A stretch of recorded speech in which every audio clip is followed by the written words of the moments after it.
राहुल गांधी भारत के प्रधानमंत्री बन चुके हैं। राहुल गांधी भारत के प्रधानमंत्री के योग्य भी हैं। राहुल गांधी अब राजनीति के पंडित बन चुके हैं। राहुल गांधी अपने अपने वंश का नाम रोशन कर चुके हैं। राहुल गांधी अपनी योग्यता को यह साबित कर चुके हैं कि जवाहरलाल नेहरू उनके नाना थे। वो साबित कर चुके हैं कि इंदिरा गांधी उनकी दादी थी। वो साबित कर चुके हैं कि राजीव गांधी उनके पिता थे। वो साबित कर चुके हैं कि बलिदान से और इस देश के राष्ट्रवाद से उनका रिश्ता खून तक से जुड़ा हुआ है, खून से जुड़ा हुआ है। वो साबित कर चुके हैं। वो अपने आप को साबित कर चुके हैं कि वो प्रधानमंत्री बनने के योग्य हैं। अब ये देश को साबित करना है कि वो उन्हें स्वीकार करता है प्रधानमंत्री के रूप में या नहीं। जबकि ये तो बात हुई, लेकिन सच ये है कि राहुल गांधी 2024 में भारत के प्रधानमंत्री बनेंगे। नरेंद्र मोदी चाहे जितनी ताकत लगा लें, अब नहीं रोक सकते। और सुप्रीम कोर्ट भी इस बात को महसूस कर रहा है। सुप्रीम कोर्ट इस बात को महसूस कर रहा है कि यहां अदालतों तक को कटघरे में खड़ा कर दिया जा रहा है। सुप्रीम कोर्ट इस बात को महसूस कर रहा है कि कल जुडिशरी में भी यह समस्या आ सकती है कि वो गुजरात और ये उत्तर प्रदेश या दिल्ली या मध्य प्रदेश, इस तरह की समस्या आ सकती है। सवाल उठाए जा सकते हैं। या नरेंद्र मोदी ने, अगर सीधे कहा जाए तो नरेंद्र मोदी ने अदालतों का भी स्तर, न्याय के मंदिर का भी स्तर इतना नीचे ला दिया है कि लोग उस पर भी सवाल उठाने लगे हैं। लोग उस पर प्रदेशवाद की बात करने लगे हैं। लोग उस पर, उसके फैसले पर उंगली उठाने लगे हैं। और राहुल गांधी के इस केस में पूरी तरह से वो सामने आ चुका है। यही सुप्रीम कोर्ट ने अपने इस फैसले से बचाने की कोशिश की है कि कहीं ये बात पूरे देश में फैल न जाए, कहीं ये चर्चा का विषय न बन जाए, कहीं ये मुद्दा न बन जाए, और कहीं एक प्रदेश दूसरे प्रदेश के आमने सामने ना हो जाए, जो नरेंद्र मोदी चाहते हैं। सीधे से अगर कहा जाए तो नरेंद्र मोदी ने मीडिया को डाबर मीडिया बना दिया, संसद को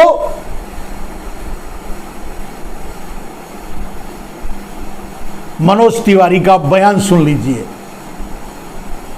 मैं नहीं बोलूंगा, लेकिन उन्होंने कहा था, इसलिए बोल दे रहा हूं कि संसद में कुछ सांसदों को नामर्द बना दिया है। यानी संसद की प्रक्रिया को भी निष्क्रिय कर दिया है, इन्फेक्टेड कर दिया है। और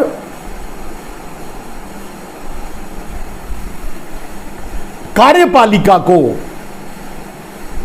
पूरी तरह से, ये कह सकते हैं कि पूरी तरह से नरेंद्र मोदी ने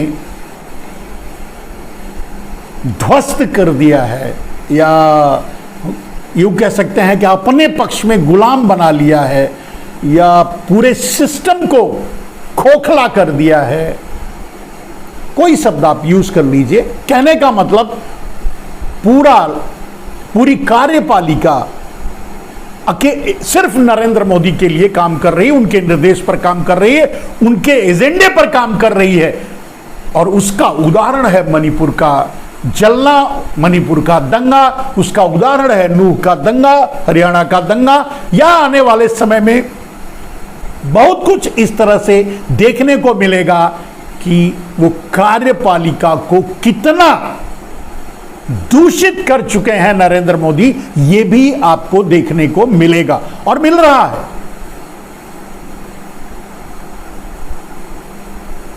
मोदी का वायरस पूरे देश में, हर सिस्टम में, हर विभाग में, हर लोकतंत्र के चौपाए में फैल चुका है। और नरेंद्र मोदी का वायरस पूरी जुडिशरी सिस्टम को भी हिलाकर रख दिया है। पूरी जुडिशरी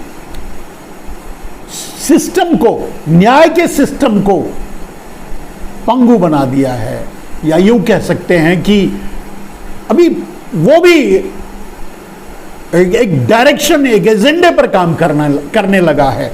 और यही बात, मतलब 3 स्तंभ लोकतंत्र के तो खत्म हो चुके हैं, बिखर चुके हैं, टूट चुके हैं। इसलिए आप नहीं कह सकते कि आज भारत में लोकतंत्र है। पहला, मीडिया, विधायिका और कार्यपालिका पूरी तरह से ग्रसित हो चुका है मोदी से, मोदी के वायरस से, मोदी के सिस्टम से, मोदी के एजेंडे से।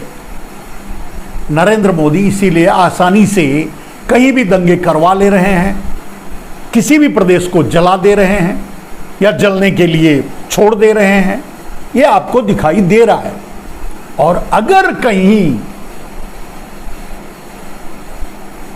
न्यायपालिका भी इसके, नरेंद्र मोदी के चपेट में आ चुका है, लेकिन अगर पूरी तरह से आ जाता तो क्या होता? आ गया है, यह सच है। और गुजरात का ट्रायल कोर्ट और गुजरात का हाई कोर्ट जो फैसला दिया, वो सीधे सीधे इस बात की गवाही दे रहा है कि मोदी ने जुडिशरी को, न्यायपालिका को भी इन्फेक्टेड कर दिया है, वायरस ग्रसित कर दिया है। अब जिम्मेदारी बचती है सुप्रीम कोर्ट की।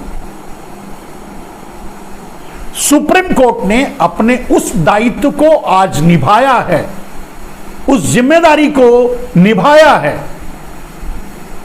उस सोच को प्रतिपादित किया है कि कहीं ये आग पूरे देश में न फैल जाए, कहीं पूरी न्यायपालिका, पूरे देश की न्यायपालिका इसके चपेट में न आ जाए, कहीं मोदी का वायरस जो गुजरात की जुडिशरी को इन्फेक्टेड किया है, वो पूरे देश की जुडिशरी को इन्फेक्टेड ना कर दे, न्यायपालिका को इन्फेक्शन ना फैल जाए, इन्फेक्टेड ना कर दे। इसके लिए सुप्रीम कोर्ट ने आज का फैसला और आज की टिप्पणी दी है। इसका बहुत गहरा संबंध है, आप समझ लीजिए। मैंने कहा कि ना तो कांग्रेस को जल्दी थी इस फैसले की कि राहुल गांधी संसद फिर से जाएं, पहुंचें, या ना कांग्रेस को, ना उनके वकील को, किसी को जल्दी नहीं थी। और उनका एफिडेविट यही कहता है जो सुप्रीम कोर्ट में दिया गया है, या इससे पहले उनका व्यवहार जो अदालतों में रहा है, या उनकी जो ओपिनियन रही है, वो यही कहती है। लेकिन सुप्रीम कोर्ट ने इस बात को महसूस किया है कि कहीं अदालतें, न्यायपालिका भी राजनीति का अखाड़ा न बन जाए, राजनीति के हाथों का खिलौना न बन जाए, राजनीतिक षड्यंत्रों का अड्डा न बन जाए। इसके लिए आगे बढ़ करके सुप्रीम कोर्ट ने राहुल गांधी के केस में राहुल गांधी की सजा को सेट असाइड किया, राहुल गांधी को राहत दी, राहुल गांधी फिर संसद जाएंगे या राहुल गांधी की जीत हुई। इसे जिस तरह से आप और दूसरे पत्रकारों से जो सुन रहे हैं, जो समझ रहे हैं, वो समझिए और जानिए। दोस्तों, मैं हमेशा सत्य को आप तक पहुंचाने की कोशिश करता हूं। ये मेरा वर्जन है, ये मेरी सोच है, ये मेरा रिसर्च है, और ये जो मैंने आज आपको इस वीडियो में कहा, ये बहुत गहरी बात है जिसे सुप्रीम कोर्ट महसूस किया। और यही बात मैंने कल आपको बताई थी, यानी आज जो हमारे वीडियोस आए थे उसमें यही बात बताई थी कि सुप्रीम कोर्ट अब क्या सोचता है और सुप्रीम कोर्ट का फैसला क्या आता है, ये देखने की बात होगी। सुप्रीम कोर्ट ने अपनी जिम्मेदारी पूरी तरह से निभाई है। सुप्रीम कोर्ट ने न्यायपालिका को बचाया है। सुप्रीम कोर्ट ने कुछ हद तक न्यायपालिका में फैल रहे वायरस पर एसिड छिड़का है। न्यायपालिका में फैल रहे वायरस को मारने के लिए दवाई डाली है, या कह सकते हैं कि क्लीन किया है, कोशिश की है न्यायपालिका की मर्यादा को बचाने के लिए। न्यायपालिका की, और जानते हैं आप, कांग्रेस और राहुल गांधी तो पूरी तरह से तैयार हैं, तैयार थे, तैयार हैं, और वही कर रहे थे कि इनकी सोच की, इनके कर्मों की, इनके उद्देश्य की, इनके इरादों की धज्जियां उड़ा दी जाए। पूरे देश के सामने नरेंद्र मोदी को नंगा कर दिया जाए। फिजिकली नहीं कह रहा हूं, नरेंद्र मोदी की सोच को, नरेंद्र मोदी की राजनीति को, नरेंद्र मोदी की कुत्सित दुर्भावना को पूरी तरह से नंगा कर दिया जाए। नरेंद्र मोदी से देश में कौन कौन सा, कहां कहां कितना वायरस फैल रहा है, उसको पूरी तरह से सामने लाया जाए और नंगा किया जाए, और खास करके जुडिशरी में। और इसीलिए इस केस को यहां तक खींचा गया। इस केस को आगे और खींचने का इरादा था, लेकिन सुप्रीम कोर्ट ने अपनी सारी बुद्धिमत्ता दिखाते हुए इस केस को यहां रोका। चलिए, फैसला तो आ गया। अब राहुल गांधी की तैयारी है, राहुल गांधी जीत गए, जो कि मैं पहले से ही बता चुका हूं कि राहुल गांधी को हराना अब किसी के बस का नहीं है। कम से कम नरेंद्र मोदी की बात मैं कर रहा हूं, गुजरात लॉबी की बात मैं कर रहा हूं। नरेंद्र मोदी ने पूरे देश को अपनी नीतियों से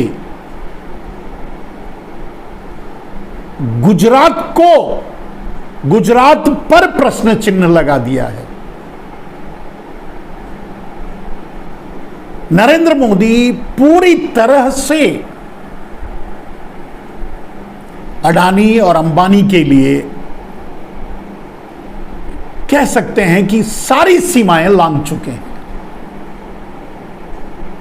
या कुछ गुजराती चोरों के लिए देश के सारे सिस्टम को तोड़ मरोड़ कर गुलाम बना चुके हैं।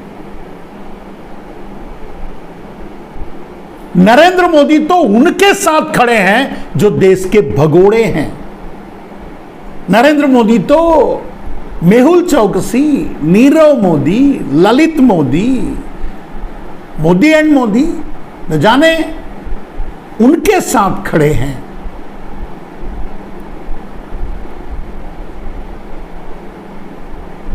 और जो असर पूरे समाज पर, जो असर पूरे देश पर, जो असर न्यायपालिका पर भी पड़ रहा था, सुप्रीम कोर्ट ने उसे रोकने की कोशिश की है। मैं सुप्रीम कोर्ट के इस फैसले को सिर्फ राहुल गांधी को राहत तक नहीं देखता,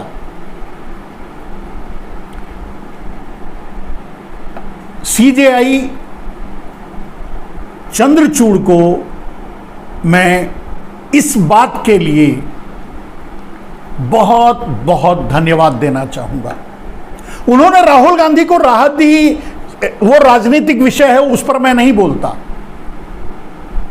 सुप्रीम कोर्ट को और चंद्रचूड़ को मैं इसलिए धन्यवाद देना चाहता हूं कि उन्होंने एक जंग छिड़ने से बचा लिया।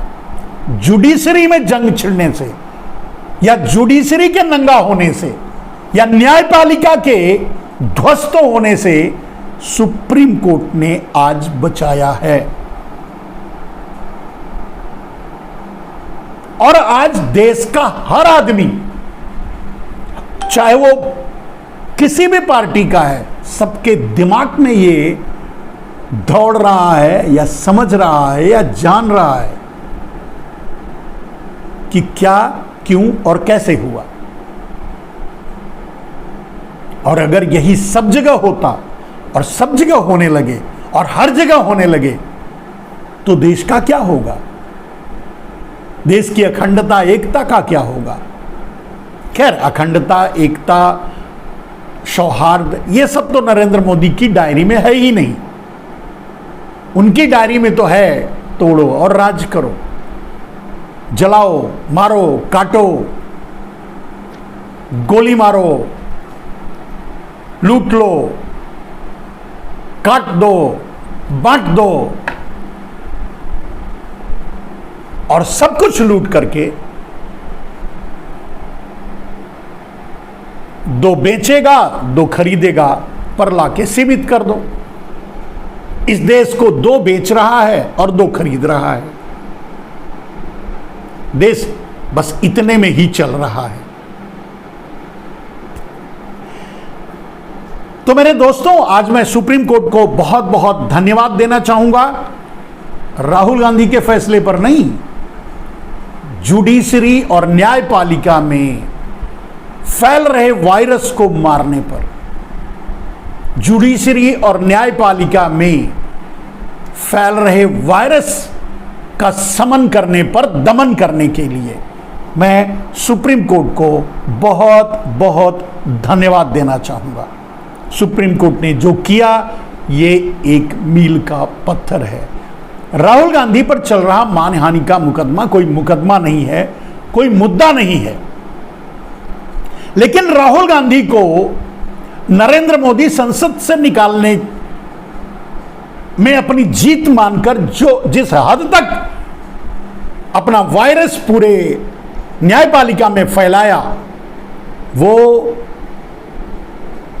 विनाशक होता, देश के लिए बहुत बुरा होता, जिसको सुप्रीम कोर्ट ने रोका है। इसीलिए बार बार मैं सुप्रीम कोर्ट और सीजेआई चंद्रचूड़ और जिन जजों ने ये फैसला दिया, उनको बहुत बहुत धन्यवाद देना चाहता हूं। उन्हें, उनकी भूरी भूरी जितनी भी प्रशंसा की जाए कम है। उन्होंने जो टिप्पणी की, उन्होंने जो सोचा और उन्होंने जो फैसले दिए, इसके बहुत दूरगामी परिणाम होंगे, अच्छे होंगे, अच्छे परिणाम होंगे।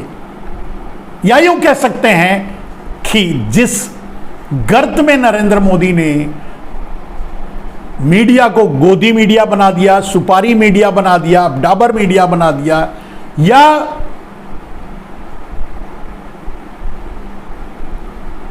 विधायिका को, यानी अपने सांसदों को नामर्द बना दिया, मनोज तिवारी के कथनानुसार, या फिर पूरी कार्यपालिका को,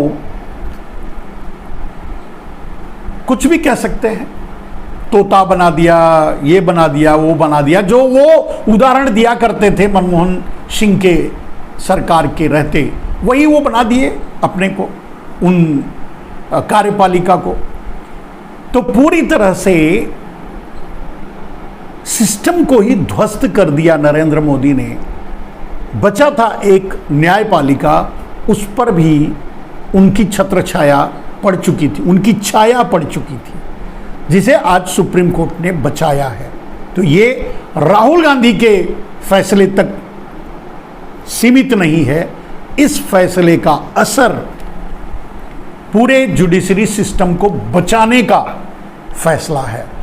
उसके प्रति जो लोगों में भाव है, लोगों में श्रद्धा है, या हर आदमी जब पूरी तरह से परेशान, तंगहाल, कहीं उसे न्याय नहीं दिखता, तो कहता है कि कोई बात नहीं, हम आपसे कोर्ट में निपट लेंगे, कोर्ट में मिल लेंगे, हम आपसे कोर्ट में न्याय लेंगे। उससे भी नरेंद्र मोदी ने जो ध्वस्त किया था, उसे बचाने का काम सुप्रीम कोर्ट ने किया है। तो इसे राहुल गांधी को पर जो फैसला आया है वो राहुल गांधी तक सीमित नहीं है, ये एक मील का पत्थर है भारत के लोकतंत्र को बचाने की राह में। यूं तो ये केस ही नहीं बनता था, जो राहुल गांधी ने कहा उस पर केस ही नहीं बनता था, इसको चलना ही नहीं था, इस पर जो फैसला आया वो भी नहीं होना था, उस पर जो उसके ऊपर की अदालत में जो टिप्पणी और फैसला आया वो भी नहीं होना था, गुजरात हाई कोर्ट ने जो फैसला दिया वो भी गलत था, वो भी नहीं होना था। तो इतने के बाद सुप्रीम कोर्ट को लगा कि ये तो बहुत ज्यादा हो रहा है, तो उसने अपनी जिम्मेदारी निभाई। इसके लिए एक बार और बहुत बहुत धन्यवाद।